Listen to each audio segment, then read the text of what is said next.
जो मेरा gold medal आया है मैं उसके लिए बहुत ज़्यादा खुश हूँ और इस सब का क्रेडिट मैं अपने सर को देना चाहती हूँ, विनय कुमार जोशी सर। मुझे लगता है कि उनके बगैर मैं यहाँ तक नहीं पहुँच पाती।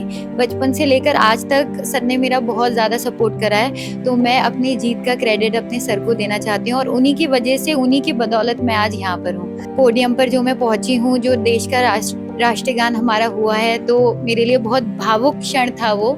तो मैं सर का भी बहुत बहुत धन्यवाद करना चाहती हूँ और जो लोग मेरे से जुड़े हैं मैं उन सबका बहुत बहुत तहे दिल से धन्यवाद करना चाहती हूँ। जब कोई खिलाड़ी कोई भी खेल खेलना शुरू करता है तो उसका सपना होता है कि कभी वो पोडियम में खड़ा हो और सामने से तिरंगा ऊपर जाए और राष्ट्रीय गान की आवाज उसे भावुक कर दे। ये पल हल्द्वानी की रहने वाली नव्या पांडे ने जिया है। जी हाँ, नव्या ने जॉर्डन में आयोजित हुई एशियन चैंपियनशिप में देश के लिए गोल्ड मेडल और एक सिल्वर मेडल हासिल किया है। वो जॉर्डन में जो प्रतियोगिता हुई थी, चैंपियनशिप हुई थी, वहां से हल्द्वानी लौट गई है। किस तरीके का उनका अनुभव रहा, किस तरीके की आगे की तैयारी है, ये बात करते हैं। नव्या, सबसे पहले तो आपको बधाई जो भी आपने अभी तक अचीव किया। Thank you so much. और आप यहाँ पर सबसे पहले आए हैं उसके लिए मेरे को बहुत बहुत खुशी है कि यहाँ आते ही आप मेरे से मिलने आए हैं, तो उसके लिए बहुत बहुत धन्यवाद आपका।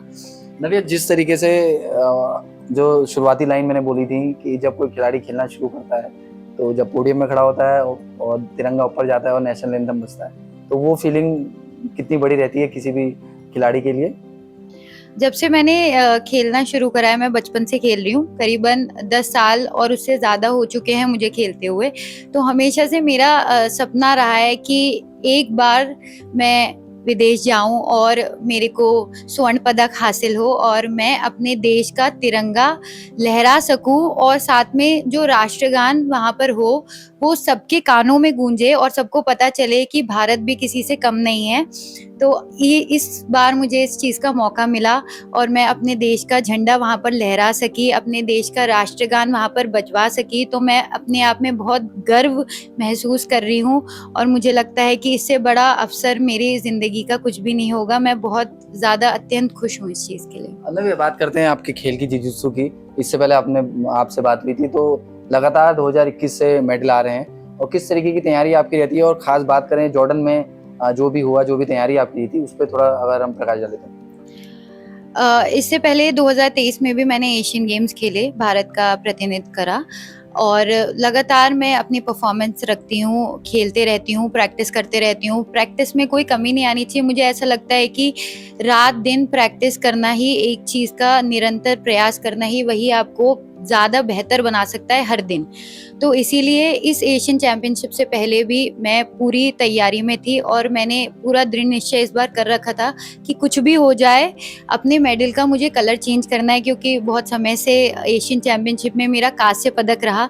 तो मैंने डिसाइड कर लिया था कि इस बार तो मुझे इसको स्वर्ण में चेंज करना ही करना है। तो मैंने पूरी प्रैक्टिस करी हर तरह से, चाहे वो जिम हो, चाहे वो अपनी सुबह से शाम की दिनचर्या हो, हर चीज़ में ज़्यादा से ज़्यादा प्रैक्टिस करी और साथ ही साथ बाहर कैंप्स अटेंड करने भी गई मैं, जिससे कोई भी कमी ना रहे। और जाने से पहले कहीं न कहीं मुझे भी इस बार लग रहा था कि मैं बहुत अच्छा प्रदर्शन कर पाऊँगी अपने देश के लिए और यही हुआ, तो मैं बहुत खुश हूँ इस चीज़ के लिए। नव्या, जॉर्डन की बात करें तो कैसे शुरू हुआ था आपका अभियान, और आखिरी फाइट किसके साथ थी और किस तरीके का माहौल था? क्योंकि जैसा कि आपने बताया कि पहले जो भी देश के हालात थे, शायद जाना और ना जाना, ये भी एक वो था, उसमें भी क्वेश्चन मार्क था।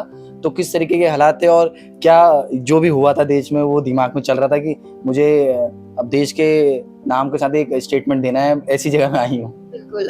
यहाँ से जाने से पहले जो भी हमारा चल रहा था, थोड़ा माहौल सही नहीं था, तो उस पर हमें लग रहा था पता नहीं हम जा पाएँगे, नहीं जा पाएँगे, क्योंकि हमारी तैयारी इस लेवल पे थी कि हमें जाना ही था। मुझे लगा कि कैसे भी करके बस जाना है, तो भगवान ने भी वो बात सुनी, सब कुछ अच्छा रहा, हमारे देश के लिए भी सब अच्छा हुआ। और जब हम वहाँ पर पहुँचे, तो क्योंकि जॉर्डन है, एक अरेबिक कंट्री है, मुस्लिम कंट्री है, तो वहाँ पर बहुत प्रेशर रहता है। और मैं आपको ये भी बता दूँ कि शायद 25 या 26 तारीख को उनका इंडिपेंडेंस डे भी होता है। तो वहाँ पर जो जॉर्डन के लोग थे, जो जॉर्डन के वो थे, वो इतने भारी मात्रा में स्टेडियम में मौजूद थे ड्रम्स लेकर, और बहुत शोरगुल हो रहा था, बहुत वो हो रहा था।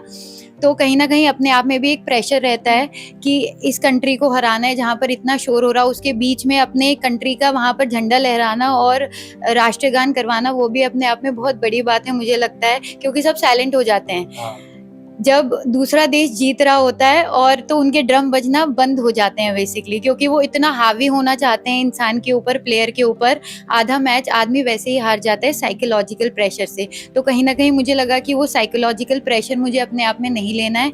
मैं बहुत फ्री माइंड से वहाँ पर खेलने गई थी और यही सोचा कि सबका इस बार मुँह बंद करवाना है और दिखाना है कि हम भी किसी से कम नहीं हैं, और यही हुआ। कितने मैच हुए थे आपके इस चैंपियनशिप में, और पहले मैच से आखिरी मैच तक की बात करें तो सबसे कठिन मुकाबला नव्या को कौन सा लगा? मेरे बैक टू बैक 5 मैचेस हुए थे और कितने दिन का गैप था इसमें? पहला जो मेरा इवेंट था वो मेरा 23 तारीख को था। सबसे पहला जो -45 केजी की कैटेगरी थी उससे ही शुरुआत हुई थी, और उसके बाद जो मेरा दूसरा इवेंट था जिसमें मेरा सिल्वर मेडल रहा, वो मेरा 25 तारीख को था। तो बेसिकली गैप अच्छा मिल गया था, मुझे पता था कि ये इवेंट खेलने के बाद मेरे पास रिकवरी का अच्छा टाइम है, अच्छा और 2 दिन है जिसमें मैं और प्रैक्टिस करके और मेहनत करके अपना उस गेम को भी फोकस कर सकती हूँ। तो जो मेरी सबसे टफ फाइट रही बेसिकली वो कजाकिस्तान के साथ रही। यस, क्योंकि कजाकिस्तान अपने आप में बहुत अच्छी कंट्री मानी जाती है मार्शल आर्ट्स में भी। जितने मार्शल आर्टिस्ट हैं जो भी ऑल ओवर वर्ल्ड ट्रेनिंग कर रहे हैं, वो कजाकिस्तान हब माना जाता है बेसिकली। तो कजाकिस्तान को हराना, क्योंकि अभी भी आप देखेंगे तो एशियन चैंपियनशिप में कजाकिस्तान के 21 गोल्ड मेडल आए हैं। तो कजाकिस्तान नंबर 1 पे रही है, तो नंबर 1 की कंट्री को हराना फाइनल्स में, और उससे पहले भी मेरा प्राइमरी राउंड्स में भी एक राउंड उनके साथ पड़ा था, तो उसमें भी मैंने कजाकिस्तान को मात दी। तो वो मेरे लिए सबसे गौरवमय क्षण था कि इतनी बड़ी टीम को हराना, जिनके कोचेस पीछे बैठ के चिल्ला रहे होते अपने प्लेयर्स के लिए, पागल हो जाते हैं अपने प्लेयर्स के लिए कि कैसे भी करके जीतना है। तो उनके प्लेयर्स को हराने में मुझे काफ़ी अच्छा लगा। नव्या, ये तो गोल्ड आ गया और सिल्वर भी आया, तो आगे की तैयारी क्या है? और हम दर्शकों को बताना चाहेंगे कि नव्या जो है उत्तराखंड वन विभाग में दरोगा भी हैं, तो किस तरीके से आप आगे को देख रही हैं और किस तरीके की मदद जो भी उत्तराखंड में मौजूद मशीनरी है वहाँ से आपको? सबसे पहले तो जो भी इस बार का मेरा जाना रहा उसमें मेरी Century paper and pulp mill ने मेरे को स्पॉन्सर करा। जो हमारे एसडीएम सर हैं यहाँ के, रोहित शाह सर, उनने मेरे को बहुत ज़्यादा हेल्प करी। तो मैं उसके लिए बहुत बहुत उनका तहे दिल से धन्यवाद करना चाहती हूँ, क्योंकि जब खिलाड़ी को स्पॉन्सर्स मिलते हैं तभी वो आगे बढ़ पाता है। और साथ ही साथ जो मेरा विभाग है वो भी काफ़ी ज़्यादा सपोर्टिव रहता है, काफ़ी ज़्यादा अच्छा माहौल है वहाँ पर भी मेरे को लेकर। तो मुझे अच्छा लगता है कि ऐसे ही जब मुझे ऐसे सपोर्ट मिलता रहेगा, क्योंकि मेरा टारगेट यहाँ का नहीं है, मेरा टारगेट एशियन गेम्स है जो कि 2026 में होने वाले हैं। मैं पूरी तरीके से तैयार हूँ और मैं पूरी जान लगा दूंगी इस बार एशियन गेम्स में। तो मैं चाहती हूँ कि जो भी उन्होंने मेरे को इस बार सरकार ने अभी पिछले 1 साल पहले नौकरी दी है, तो मैं चाहती हूँ कहीं ना कहीं थोड़ा और वो मेरे को सपोर्ट करेंगे तो मैं निश्चित रूप से बहुत अच्छा प्रदर्शन करूंगी, और देश को एशियन गेम्स में भी ये जो इस बार मैंने फील करा है, जो इस बार हमने गौरव महसूस करा है, वो वहाँ पर भी महसूस करवा पाऊँ, यही मेरा टारगेट है अभी के लिए। देखिए, जब हम कोई खिलाड़ी खेलने उतरता है, जैसे कि आप जॉर्डन गए थे, तो ये सब रिकॉर्ड जो होते हैं वो ध्यान में रहते हैं, और जब रिकॉर्ड बन जाता है तब क्या फीलिंग रहती है? अभी कुछ देर पहले ही हम पढ़ रहे थे कि आपने वहाँ जाके एक रिकॉर्ड बनाया कि पहली महिला भारतीय हैं आप गोल्ड जीतने वाली, तो उसके बारे में कब पता लगा, और जब पता लगा तो किस तरीके की फीलिंग थी? पहली बात तो मेरा मेन फोकस मेरा मैच था। मेरे को लगातार मैच खेलना था, मेरे को फाइनल्स तक पहुंचना था। फाइनल्स के बाद भी मैं बिल्कुल भी शांत नहीं थी, क्योंकि मुझे पता था कि मेरा एम सिर्फ और सिर्फ गोल्ड मेडल है।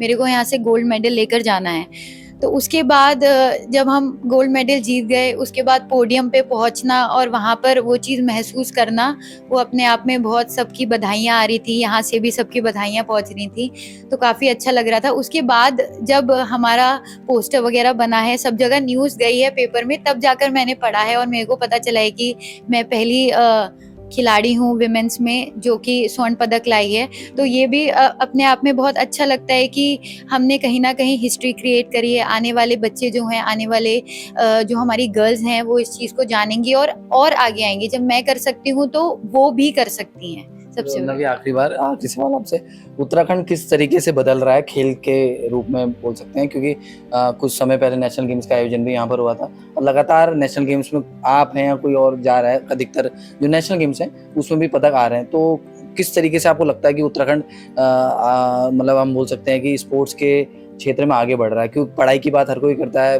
और तमाम बातें हम लोग करते हैं, लेकिन शायद खेल पीछे रह जाता है। मुझे लगता है जो पिछला बीता हुआ साल रहा है वो काफ़ी अच्छा रहा है खिलाड़ियों के लिए, चाहे वो नेशनल गेम्स हों, चाहे वो स्कॉलरशिप्स हों, चाहे वो आउट ऑफ टर्न से जो गवर्नमेंट जॉब मिली है, वो खिलाड़ियों को बहुत ज़्यादा प्रोत्साहित करता है। मुझे जब जॉब मिली थी मुझे खुद में यकीन नहीं हुआ था कि मेरे को मेरे स्टेट से जॉब मिल रही है, क्योंकि मुझे ऐसा लगता था पहले कि शायद मुझे कभी यहाँ से जॉब ना मिल पाए, मुझे कहीं और से खेलना पड़ेगा पर रहा। और जब मुझे मुख्यमंत्री जी से नियुक्ति पत्र मिला तो मुझे अपने आप में लगा कि हाँ, अब हमारे लिए चीज़ें अच्छी होंगी।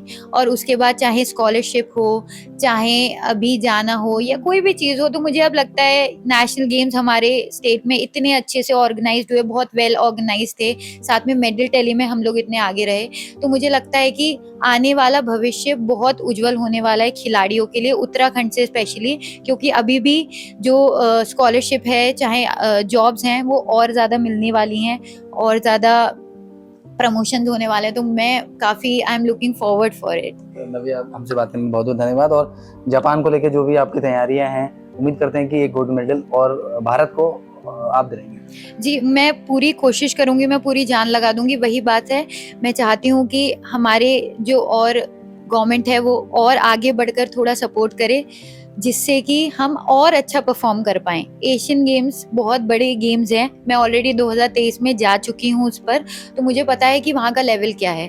तो कहीं न कहीं थोड़ा-सा सपोर्ट और बिल्कुल उत्तराखंड के खिलाड़ी किसी से कम नहीं हैं। पिछले बार जो परफॉर्मेंस रहा उससे और उम्दा परफॉर्मेंस करेंगे और मेडल लेकर आएँगे और राष्ट्रीय गान बजवाएँगे।